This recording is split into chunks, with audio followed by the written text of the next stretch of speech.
Bismillah ar-Rahman ar-Rahim.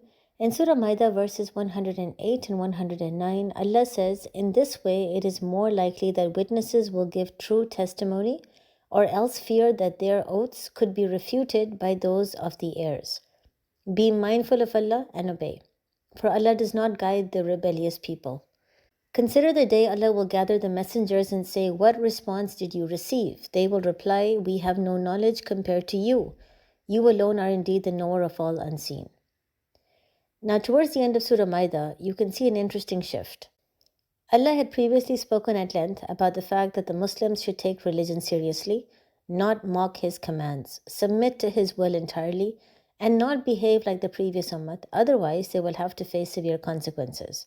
They were also instructed to refrain from bid'ah and shirk. Don't imitate people in the past. Simply follow the Quran and Sunnah.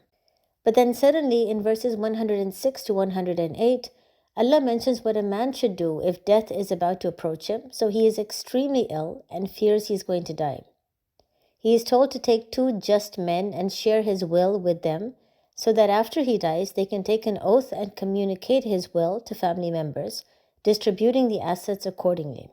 If there is a fear that the two men are lying and twisting the words of the deceased in their own favor, then two other just men can take oaths replacing the previous oaths taken, swearing to Allah that they will be more just and fair than the previous two. Then Allah categorically states that by doing this in this way, people are more likely going to be honest about the will, having this fear that if they are dishonest, others might find out, in which case new oaths will be taken to replace their oaths, and that of course will be humiliating. In that situation, everyone will know that those two people had been dishonest, and of course they will end up losing respect in society. It will be as if they have been proven to be liars. Now, of course, with the arrival of Islam, fixed proportions had been designated for sons, daughters, spouses after a person dies in terms of inheritance. However, Islam still allows for a person to write a will up to 1/3 of his total assets, detailing what he wants to be done with them. For instance, repaying any debt, spending in sadaqah jariyah for his own akhirah, gifting it to someone, etc. So this is talking about that sort of a situation where someone feels that he's about to die and he needs his will to be written down so that after his death, that certain portion of his assets can be used in a manner that he feels is more appropriate. But of course, the remaining assets will be distributed according to the Islamic Sharia. So in these verses, Allah is reminding us that when a person dies, he might leave behind an important message that must be conveyed as accurately as possible. That is why the person will select two just men whom he believes are fair. They have a great chance of being honest after his death. The two men can be Muslims, or in the case that the individual is traveling and he cannot find Muslims, he can even choose from among non-Muslims.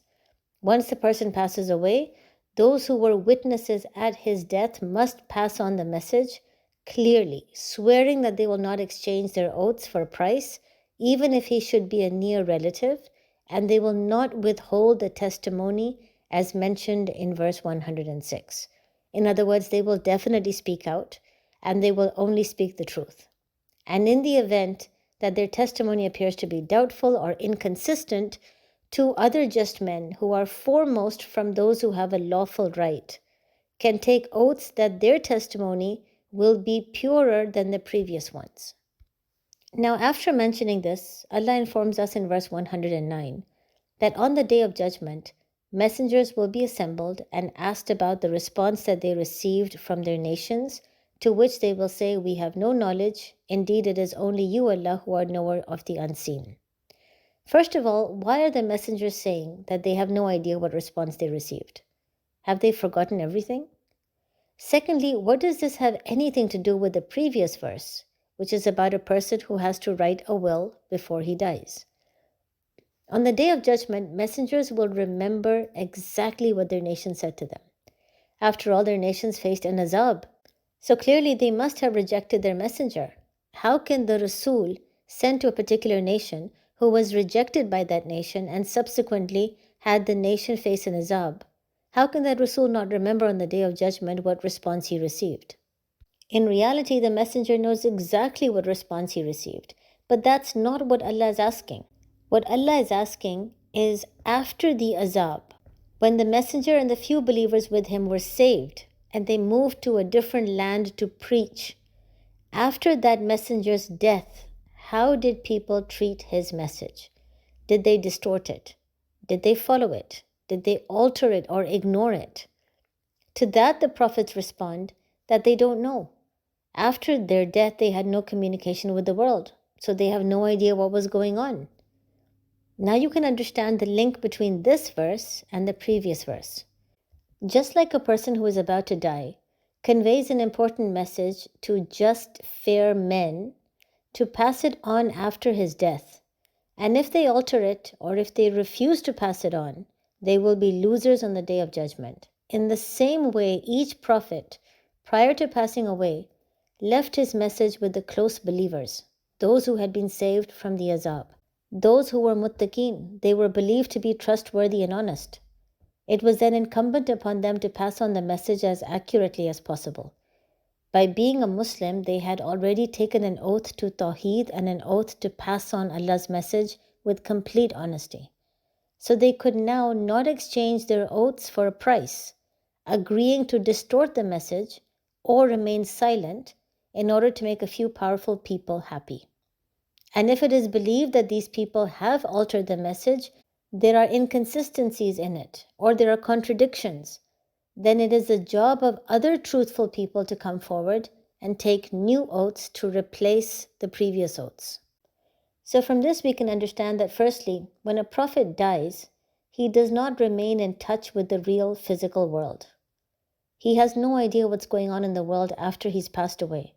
So going to their grave to ask Allah for something, hoping that the Prophet will somehow help you get what you want, is not possible. Yes, you can go to their grave and you can pray for them. You can go to their grave and you can convey your salam and peace. But to go to their grave specially because you want to ask Allah something, and you believe that by going to a prophet's grave, the prophet is going to listen to your dua and pass it on to Allah, Allah is making it clear that once the prophet passes away, he does not know what's happening in this world. So when you have a direct link with Allah, then why not use that direct link? Why must you find an intermediary through which you have to pray to Allah? Secondly, we can understand that if our heart testifies that the message someone is delivering about the Quran or Islam is false, it is not true, it contradicts with the Quran and Sunnah, so it cannot be true, we must speak up. We must do whatever we can to make sure that the right message is being conveyed. Otherwise, we too will be questioned on the Day of Judgment. Changing a testimony or refusing to even give a testimony are both punishable crimes on the Day of Judgment. After this, from verse 110 till the end of the surah, Allah suddenly addresses Isa alayhi salam. He reminds Isa alayhi salam about the miracles that he performed with the permission of Allah, the fact that he could speak at birth with the permission of Allah, and all the knowledge about the Torah and Gospel that he was taught at a young age by Allah, and how the Almighty restrained the hands of the enemy from killing Isa alayhi salam.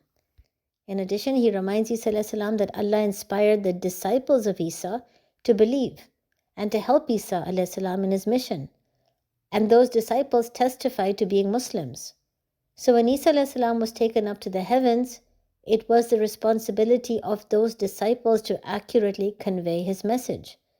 Then when the disciples died, it became the responsibility of the pious Christians, who were the Muslims of that time, to convey the message of Isa alayhi salam and the disciples as accurately as possible. So today when Christians claim that Jesus called himself the Son of God and God himself, today when Christians claim that Jesus told them that all believers of Christ will go to heaven because he died on the cross for their sins, we know the message is clearly being twisted. There is doubt in the message even amongst Christians because the concept of Trinity in itself is so confusing, and it actually emerged centuries after Isa alayhi salam. So there is doubt even amongst the Jews and Christians about Jesus dying on the cross, as I mentioned in the previous episodes, because they know that a Rasul cannot be killed. So how did the Romans and Jews manage to kill a Rasul and a Messiah?